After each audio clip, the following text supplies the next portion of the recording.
What's up, everybody? I am Repel from youtube.com/user/RepelGames, and I do a lot of competitive Pokemon Sun and Moon Wi-Fi battling. And lately, I've been starring mono team battles. So I've covered mono dark team, mono water team, and today I'm gonna cover one of my favorite types, mono poison team. So I got the Toxapex, the Toxicroak, the Venomoth, Nidoking, Golbat, and Drapion. This was a lot of fun, and I'm just gonna go right into it. But before I do that, I just want to thank all of you guys for tuning in, and remember to answer the comment question today. What is your favorite poison team or poison type Pokemon? Personally, I have so many favorite poison types, but if I really had to pick one, it just might be Toxicroak. I'll lead off with the Toxapex because Toxapex is my hazards. It does no toxic spikes, and my opponent doesn't have a single poison team in. So he does scare me with his Earthquake coming from his Gliscor, but knowing me, I'm pretty sure I can take it. From that range, I'm pretty sure this Gliscor is heavily invested in attack. I didn't really care, I'm going to go for Scald, and hopefully I can get a burn so that he won't activate his Toxic Orb. As a matter of fact, I did get that burn, so that's really good. After him getting that burn, he's no longer able to activate Poison Heal, so that's just really sweet.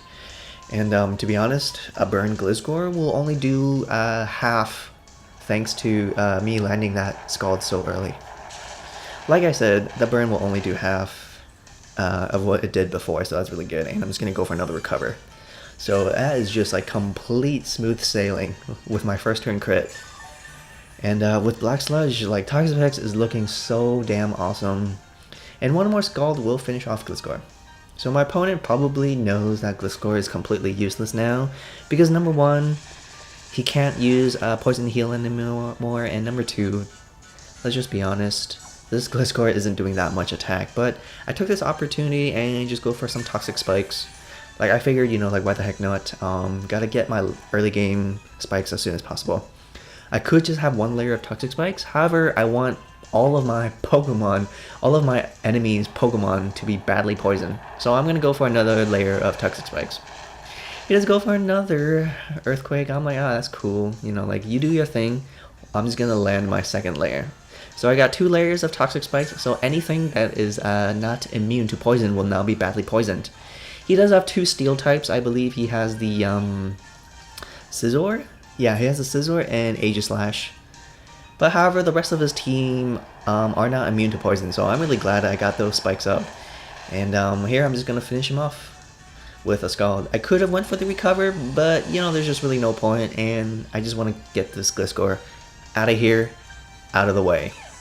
So down it goes, while I actually landed 2 layers of Toxic Spikes, so that's really darn sweet. And my opponent now will send out the Greninja. And that's really cool to see Greninja. You know, it could be Protein Greninja, it could be Battle Bond. I'm not really sure. He is affected by poison. However, I'm really terrified that he might go for Extra Sensory. That's my best bet. So, expecting the Extra Sensory, I switch in at Drapion. However, turns out he is gonna activate his Z Crystal, and yes, from that animation, it is a Water Z Crystal, and it'll activate the Hydro Vortex. I was very surprised that he would use Hydro Vortex on my Toxapex, because, you know, my Toxapex is relatively bulky and it is a water type. But I could see why at the same time. It is probably his most powerful attack. So that completely one-shots Drapion, and turns out it is a Battle Bond Ash Greninja, so that'll activate Ash Greninja, which looks really awesome and utmost terrifying. Like, I've never fought a Ash Greninja in my whole life. Never. So here, however, usually most Ash Greninjas just have water moves and dark moves. So I figured let's just go into Toxicroak. And as a matter of fact, he only does have water moves, and I do have dry skin, and that is why I love Toxicroak. That is why Toxicroak is probably one of my favorite water type Pokemon, just because it has dry skin. So it gives him immunity to water attacks, and it's just it's such a great Greninja counter. And I just completely one-shot him. Like, I don't even have to go for Swords Dance. My opponent will now go into Aegislash, and I could actually stay in and go for some Swords Dances and maybe go for a nice, like, Sucker Punch. But I think it's a little bit more wise for me to go to Toxapex in case he wants to go for a physical move or maybe even some swords dances. So he does go straight for his attack, and he will go for his Iron Head. So I'm like, oh, good, thank God. Thank God I switched in my Toxapex, because I'm pretty sure an Iron Head would do a decent amount to my Toxicroak. So my opponent could either go for King Shield, but he actually just goes for the Shadow Ball. So it's a mixed Aegislash, which is absolutely not uncommon. Mixed Aegislashes are very common in today's metagame. However, I do get that burn, so his Iron Heads will do even less now. He could stay in and go for more Shadow Balls. There's a very good chance the next Shadow Ball might actually kill if he rolls high damage. So I don't really want to waste my Toxapex, and not to mention, if I keep switching my Toxapex, it'll actually activate his Regenerator. So I was like, yeah, let's just go into Golbat. Golbat, name Repel. I think it's my first time showing you guys my amazing Golbat. It is my specially defensive defogging Golbat. So since it is specially defensive, it'll actually take that Shadow Ball pretty darn well. Now, Golbat's only attack is actually Brave Bird, and it's not going to do too much to Aegislash, especially if Aegislash is in its shield form. And I was really terrified that he would actually go for his King Shield, because it'll actually drop my attack too, so I'd rather not go for Brave Bird just yet. I'm going to go for a Taunt so that he cannot go for his next King Shield, actually. So if he wants to activate his Blade form, he cannot go back to his Shield form. Thanks to using Taunt, actually. Taunt actually works really well against Aegislash, simply because the Aegislash cannot use King Shield. So that's really good. Of course, I outspeed it. Aegislash is pretty damn slow, so I'm going to go for a Brave Bird, and yeah, that doesn't do that much to Shield form. But that's okay. And his attacks probably won't do that much to me either way, because I am really defensive. So he's going to try his physical attack, but like, you know, I am also having some bulk in both sides, and not to mention he's burned, so that's good. Now my opponent has two options. He cannot go for King Shield, so he can either just stay in or switch out. He's actually gonna stay in, and I'm not really sure like if this Brave Bird could have killed or not. I wasn't too sure. But lo and behold, it actually was, and I'm really glad it did, because the recoil damage is hurting me quite a lot. Yeah, I'm really surprised my Golbat did so well against that Aegislash. So here we go against this Garchomp. Could be Mega Garchomp, I don't know. Could be Scarf Garchomp. Turns out he has Stone Edge. Yeah, I don't know why. I thought maybe he would just have Rock Slide, but you know, like I should have saw Stone Edge coming. But not to mention, I really don't know what to switch out. Simply because my whole team is Poison, and my Golbat had the only ground immunity. So I wasn't even sure if I wanted to switch into any potential Earthquakes. Turns out he's going to go straight for the Outrage. That's really surprising, because I thought he would actually go for an Earthquake. But now that I see it, he actually might not even have Earthquake. My opponent might actually have taken out Earthquake. It's not surprising, simply because Garchomp can learn like so many moves. You know, he can learn like Outrage, Dragon Claw, Stone Edge, Poison Jab, Swords Dance, Stealth Rocks. Just like way too many moves. It does have like a 4 move pool syndrome. However, those outrages are only doing around like 30%, so I'm actually just gonna not even take any chances here, because a crit will probably do like, oh my god, like, I don't know, like 80 to 90%. So I want to just like make sure that I'm at full HP, and not to mention, he secretly might still have Earthquake, but he just doesn't want to reveal it, so he can catch me off guard.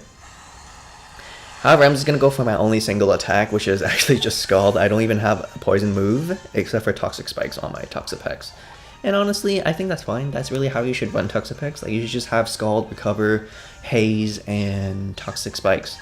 Surprisingly, Haze does really well too, especially in this battle, and you guys will see.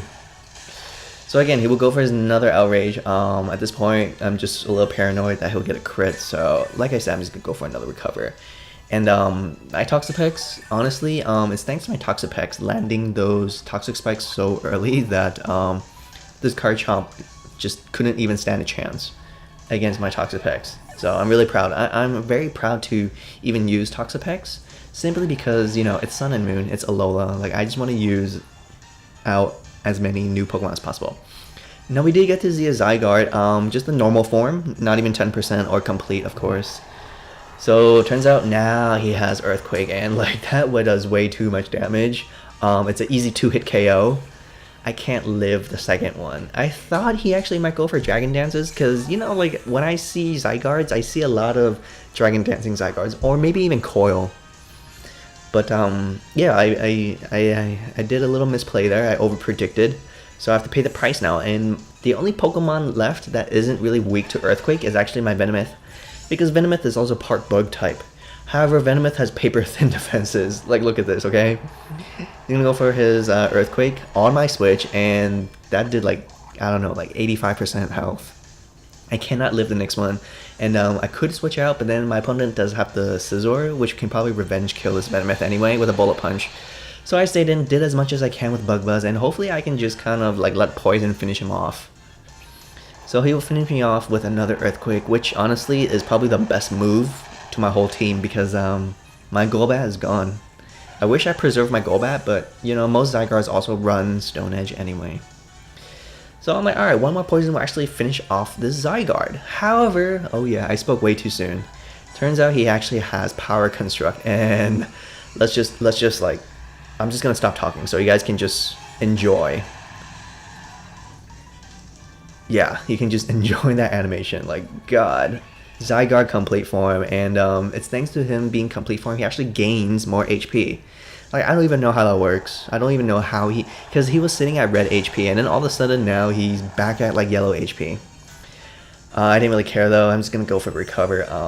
Like, again, I only have Nidoking and Toxicroak left, while my opponent has this disgustingly powerful monster and a Scizor. Probably a Mega Scizor as well. So it's going to be a really close match here. However, I think I actually might be able to outlive. I think Poison actually finished him off. I'm not really sure why he went for Stone Edge. I think it was a misclick there. He was probably better off using Earthquake. However, I was just going to go for the Recover anyway. As powerful as Complete Form Zygarde is, it's just no match for Toxapex. So now the Scizor is back out, and of course it's a Steel type, so it does not get affected by Poison. And he also has Mega, so his team is like too much, man, too much power, okay? Like, he has Battle Bond Greninja, he has Complete Form Zygarde, and now he has Mega Scizor with Iron Defense. That's a little terrifying. I'm just gonna go for a Skull because I really need to burn this immediately. Like, no joke. Don't get a burn. And now he does reveal he has Swords Dance. So he has Iron Defense and Swords Dance, but I'm just going to reveal to him that I'm going to use Haze. And that'll cancel out his Swords Dance and Iron Defense. So he just basically wasted 2 turns. I'm like, alright, cool.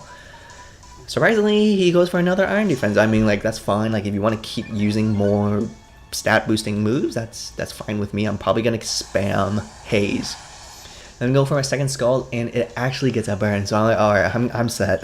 The Scizor is now burnt. I can probably, like, just chill the fuck out now. If he wants to spam Swords Dances, that's even better, because I'll probably just spam Haze and then just let burn kill him. Let's go for Iron Head. It does absolutely nothing. He does flinch me though. But yeah, this Scizor is not looking too well here. Like, I was really fearing the Scizor because, number one, Scizor is a Steel type, so it resists my Toxic Spikes. And then, you know, he still had his Zygarde. So, like, around that time, I was really tripping out. Like, I really thought he actually might sweep me. But, yeah. I'm actually surprised that this Poison team did so well in this match. So please remember, guys, to answer the comment question today. What is your favorite Poison type Pokemon, and why? Tell me a little bit why you like that Poison type Pokemon so much. That was a great match, Japanese opponent. Thank you so much, viewers. Please remember to stick by while I upload more of these mono team Wi-Fi battles, okay? See you guys next time.